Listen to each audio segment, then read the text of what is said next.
Maoist നേതാവ് Rupesh jail മോചിതനായി 11 വർഷത്തിനു ശേഷമാണ് ജയിൽ മോചിതനാകുന്നത്. ഭാര്യ ഷൈനിയും സഹോദരനും അടുത്ത സുഹൃത്തുക്കളും രൂപേഷിനെ സ്വീകരിക്കാൻ ജയിലിലെത്തിയിരുന്നു. 43 കേസുകൾ രജിസ്റ്റർ ചെയ്യപ്പെട്ട് ജയിലിൽ കഴിഞ്ഞിരുന്ന രൂപേഷിന് എല്ലാ കേസുകളിലും ജാമ്യം ലഭിച്ചതോടെയാണ് മോചനം സാധ്യമായത്. മാവോവാദവുമായി ബന്ധപ്പെട്ട 43 കേസുകളിൽ മിക്കവയിലും കുറ്റവിമുക്തനാക്കപ്പെട്ടിട്ടുണ്ട്. 15 കേസുകളിൽ ഇനി വിചാരണ പൂർത്തിയാകാനുണ്ട്. ജയിലിന് പുറത്തുവച്ച് മാധ്യമങ്ങളെ കണ്ട രൂപേഷ് സർക്കാരിനെതിരെ രൂക്ഷ വിമർശനം നടത്തി. തന്റെ പുസ്തകം പുറത്തിറങ്ങാതിരിക്കാൻ കാരണം ഇടതുമുന്നണി സർക്കാരാണ്.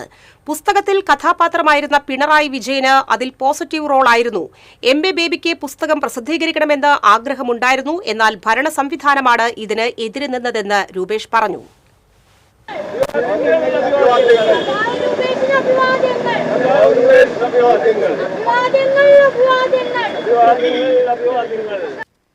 കുറെ കൊല്ലമൊക്കെ ജയിലിൽ കഴിയുമ്പോൾ ഉണ്ടാവുന്ന ഒരു പ്രശ്നമുണ്ട്.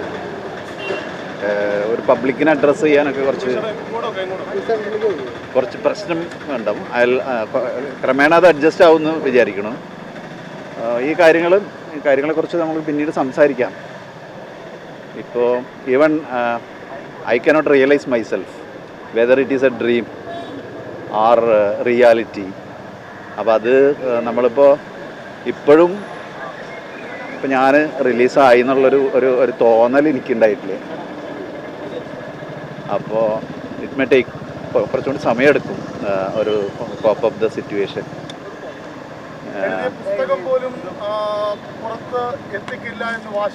എനിക്ക് അതിൽ ഇടതുപക്ഷത്തിനോട് നന്ദിയുണ്ട്. കാരണം ഇടതുപക്ഷം എനിക്കത് അംഗീകാരം തരികയായിരുന്നെങ്കിൽ ഇറ്റ് മേ ക്രിയേറ്റ് എ ഡിസില്യൂഷൻ, ഒരു പുരോഗമന ഒരു സംഗതിയാണെന്ന് വിചാരിക്കായിരുന്നു. അത് ഉണ്ടായില്ലല്ലോ. അപ്പോൾ ഇറ്റ് ഷോസ് അതിൻ്റെ ഒരു യഥാർത്ഥ മുഖം. അപ്പോൾ ഈ പുസ്തകത്തിനെ കുറിച്ച് പറയുകയാണെങ്കിൽ ശരിക്കും പറഞ്ഞാൽ ഒരു ലെഫ്റ്റ് ഒരു കാഴ്ചപ്പാടിലുള്ള ഒരു പ്രത്യേകിച്ച് അധികാരത്തിൻ്റെ ഒരു സൂക്ഷ്മ രാഷ്ട്രീയമാണ് കൈകാര്യം ചെയ്യണത്. പിണറായി വിജയൻ എന്ന് പറഞ്ഞിട്ടുള്ള മുഖ്യമന്ത്രി അതിലൊരു കഥാപാത്രം കൂടിയാണ് ആസ് എ പോസിറ്റീവ് ക്യാരക്ടർ. പക്ഷേ അപ്പോൾ പലരും വിചാരിച്ച എന്താ വെച്ചാൽ അനൂപൊക്കെ ഇതിൻ്റെ ഡ്രാഫ്റ്റ് കണ്ടിട്ട് അതൊന്നും കുഴപ്പമുണ്ടാവില്ല സഖാവേ ഇതിന് സാങ്ഷൻ കിട്ടാൻ. പക്ഷേ ഇൻ റിയാലിറ്റി യഥാർത്ഥത്തിൽ പിന്നെ സാങ്ഷൻ കിട്ടിയില്ല എന്നുള്ളത് എന്നെ അത്ഭുതപ്പെടുത്തി. കാരണം എന്താ വെച്ച് കഴിഞ്ഞാൽ പിന്നെ അതിൽ പറഞ്ഞ കാര്യങ്ങളാണ്. ഇപ്പോൾ ആരോതിന് സാങ്ഷൻ ഇപ്പോൾ കൊടുക്കേണ്ട അക്കാഡമീഷ്യന്മാർ പിന്നെ സാഹിത്യകാരന്മാരൊക്കെ അത് പബ്ലിഷ് ചെയ്യണമെന്ന് പറഞ്ഞു. അത് മോശമാണെങ്കിൽ ചരിത്രത്തിൽ അത് പിന്തള്ളപ്പെടും. അങ്ങനത്തെ ഒരു പ്രോസസ്സിന് വിട്ടുകൊടുക്കണം എന്ന് പറഞ്ഞു.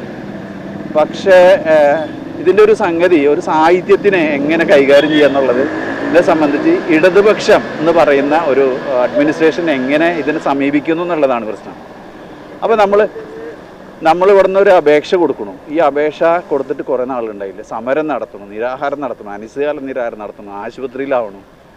അപ്പോൾ നമ്മളിതിൻ്റെ പാരലായിട്ട് കൊടുത്തിട്ടുള്ള വിവരാവകാശം അങ്ങനത്തെ കാര്യങ്ങളിലൊക്കെ ഇത് ഹോമിലേക്ക് പോയി, ഇവിടുന്ന് പ്രിസൺ ഹെഡ് ക്വാർട്ടേഴ്സിലേക്ക് പോയിട്ടുണ്ട്, ഹോമിലേക്ക് പോയിട്ടുണ്ട്, ഹോമിൽ നിന്ന് തിരിച്ചു വന്നിട്ടുണ്ട്, ലോ ഡിപ്പാർട്ട്മെൻറ്റിൽ ലോ സെക്രട്ടറിയുടെ അടുത്ത് പോയിട്ടുണ്ട്, അവിടെ തിരിച്ചു ഹോമിൽ പോയിട്ടുണ്ട്, CMO ഓഫീസിൽ പോകുന്നുണ്ട്.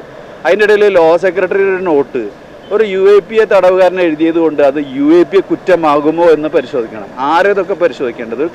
ഒരു കൾച്ചറൽ ഒരു സംഗതിനെ കൈകാര്യം ചെയ്യുന്നത് ഇങ്ങനെയാണോ? ബേസിക്കലി അഡ്മിനിസ്ട്രേറ്റീവ് ആണ്. രണ്ട്